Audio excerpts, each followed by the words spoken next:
गलवान समेत कई इलाकों से पीछे हटी चीनी सेना। रूस में बनी बात, चीन ने क्या क्या कबूला।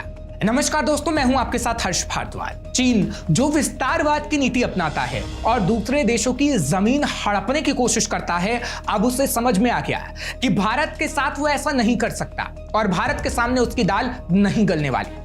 2020 में गलवान में चीन ने यह कोशिश की थी कि वो भारत की जमीन पर कब्जा करे, उसे हड़पने की कोशिश करे, लेकिन हमारी सेना ने उस कोशिश को नाकाम कर दिया था जब चीन और भारत की सेना आमने सामने भी आ गई थी। लेकिन अब कई इलाकों से चीनी सैनिक पीछे हट रहे हैं जो आमने सामने सैनिक मौजूद थे, जिसकी जानकारी चीन ने खुद दी है। दरअसल चीन के विदेश मंत्रालय ने 13 सितंबर को कहा कि पूर्वी लद्दाख में गलवान घाटी समेत 4 जगहों से चीनी सैनिकों की वापसी हुई है। लेकिन क्या आपको पता है कि ये कैसे हुआ? अगर नहीं तो वो जानकारी भी आपको देते हैं। दरअसल रूस में जब भारत के एनएसए अजीत डोभाल गए तो वहां उनकी बात चीनी विदेश मंत्री वांग यी से हुई।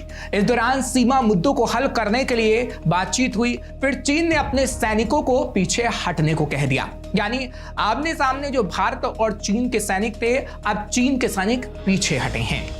वहीं इस बारे में चीन के विदेश मंत्रालय के प्रवक्ता माओ निंग से जब पूछा गया कि पूर्वी लद्दाख में सैन्य गतिरोध के कारण लगभग 4 साल से ज्यादा समय तक जमे खराब संबंधों को अब सुधारने की कोशिश किस वजह से की जा रही है, क्या दोनों देश किसी सफलता के करीब हैं, इस पर चीन के प्रवक्ता ने कहा, दोनों सेनाओं ने 4 क्षेत्रों में वापसी की है और सीमा पर हालात स्थिर हैं। हाल ही के वर्षों में दोनों देशों की अग्रिम पंक्ति की सेनाओं ने चीन भारत सीमा के पश्चिमी क्षेत्र यानी पूर्वी लद्दाख में 4 क्षेत्रों में वापसी का एहसास किया है, जिसमें गलवान घाटी भी शामिल है। चीन भारत सीमा की स्थिति आमतौर पर सही और नियंत्रण में है। इस वक्त कोई टकराव नहीं है।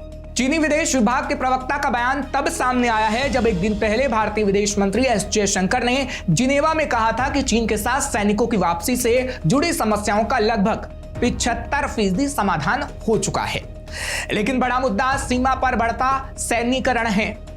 फिलहाल आपको बता दें कि एलओसी के पास विवादित इलाके में भारत और चीन के जवानों के बीच तनाव लगातार जारी था। हालांकि दोनों ही ओर से बातचीत के जरिए हालात को सामान्य करने की कोशिश हो रही थी। जब भारत और चीन के सैनिक आमने सामने थे, पैंगोंग त्सो और गलवान घाटी के क्षेत्रों के पास चीनी सैनिक थे, अब उनके पीछे हटने की बात कही जा रही है। दोनों तरफ से ही सैनिक अपनी पोजीशन पर डटे रहे। चीन गलवान में बंकर तक बना रहा था, जिसकी भी जानकारी मिली थी। यहां आपको बता दें कि जब से गलवान में दोनों सैनिकों की झड़प हुई तब से हालात सामान्य नहीं हैं और ये कहा जा रहा था कि गलवान में चीन ने अपनी स्थिति को मजबूत किया है। उसने वहां पिछले 1 साल में कई टेंट लगाए हैं। चीन की सेना ने बंकर भी बनाए, जिसका भारत ने बार बार विरोध भी किया। हालांकि इससे पहले कई बार कमांडर लेवल की बातचीत हो चुकी थी, लेकिन हालात सामान्य नहीं हुए थे, जिसके बाद भारत ने भी अपनी ताकत को बढ़ाना शुरू कर दिया था।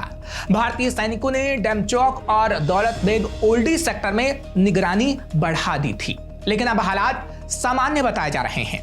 फिलहाल ये कहा जा सकता है कि एनएसए अजीत डोभाल ने चीन के साथ बातचीत करके समस्या का हल तो निकाल लिया है, लेकिन चीन पर कभी भरोसा नहीं किया जा सकता, क्योंकि चीन पीठ पीछे छुरा घोंपने में माहिर है और चीन कई बार ऐसा कर चुका है, भारत की पीठ पर छुरा घोंप चुका है। अभी चीन कह तो रहा है कि उसकी सेनाएं पीछे हट रही हैं, लेकिन चीन कब क्या करे कोई भरोसा नहीं है। हाँ, अगर चीन कुछ भी भारत के खिलाफ करता है तो भारत उसका जवाब देने में पूरी तरीके से सक्षम है। फिलहाल आपको ये खबर कैसी लगी कमेंट सेक्शन में जरूर बताइएगा। खबर को शेयर करना मत भूलिएगा। तमाम खबरों के लिए आप देखते रहिए श्रेष्ठ भारत। श्रेष्ठ भारत पर खबरों से जुड़े रहने के लिए चैनल को सब्सक्राइब और लाइक करें, बेल आइकन दबाएं और देखते रहें श्रेष्ठ भारत।